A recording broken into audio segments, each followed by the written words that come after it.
Assalamualaikum warahmatullahi wabarakatuh.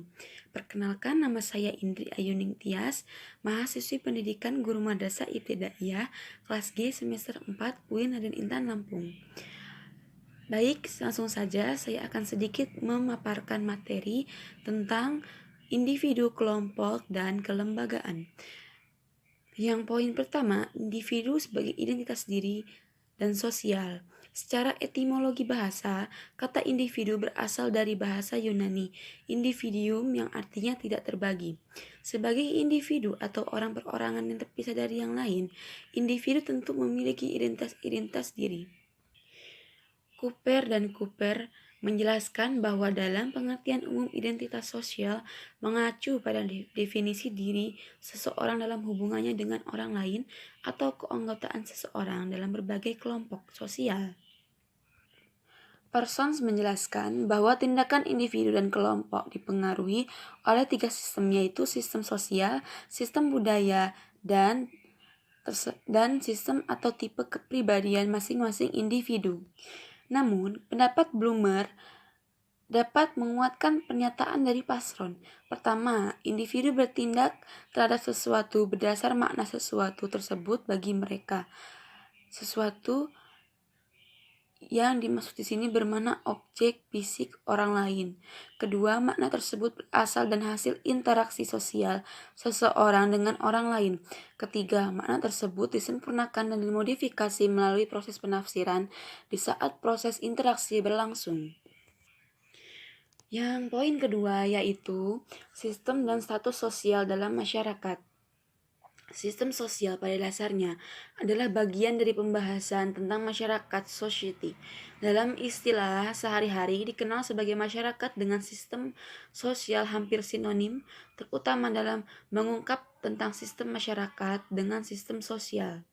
Meskipun konsep sistem dapat dikenakan pada masyarakat yang memiliki kekuatan impersonal terhadap individu, sistem dapat berhubungan dengan karakter individu. Misalnya, sistem di universitas bisa mendorong dosen bertindak otoriter. Sedangkan karakteristik suatu sistem sosial sebagai berikut.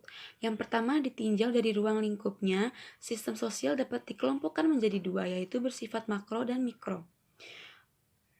Yang kedua, perubahan atau perkembangan dari salah satu aspek atau unsur atau subsistem akan mempengaruhi atau menghasilkan perubahan pada subsistem lainnya.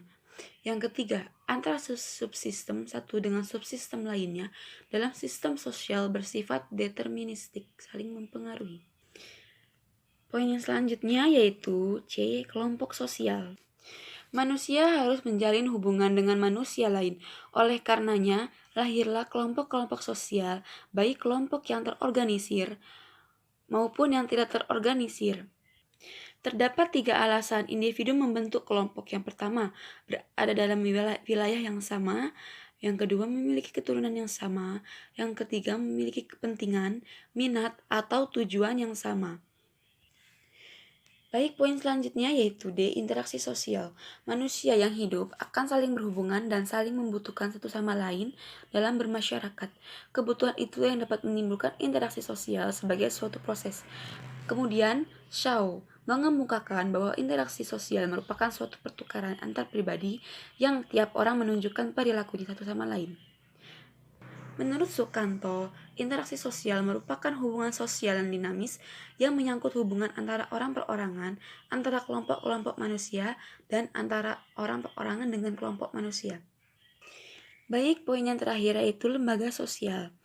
Lembaga sosial merupakan terjemahan dari social institution dalam bahasa Inggris. Istilah social institution dalam bahasa Indonesia bermakna lembaga sosial dan pranata sosial. Lembaga sosial merujuk pada suatu bentuk yang mengandung pengertian abstrak tentang adanya norma dan aturan tertentu sebagai ciri suatu lembaga. Mengutip dari General Gestures of Social Institutions, Selo Sumarjan dan Sumardi memaparkan tipe-tipe lembaga sosial yang dapat diklarifikasikan sebagai berikut. Yang pertama, dari sudut perkembangan. Yang kedua, dari sudut sistem nilai yang diterima masyarakat. Yang ketiga, dari sudut penerimaan masyarakat. Yang keempat, dari sudut penyebarannya. Baik, sekian materi yang dapat saya sampaikan. Apabila ada kesalahan kekurangan, mohon maaf. Kepada Allah saya mohon ampun. Ihdinas siratal mustaqim, wallahul muwaffiq ila aqwamit thoriq. Wassalamualaikum warahmatullahi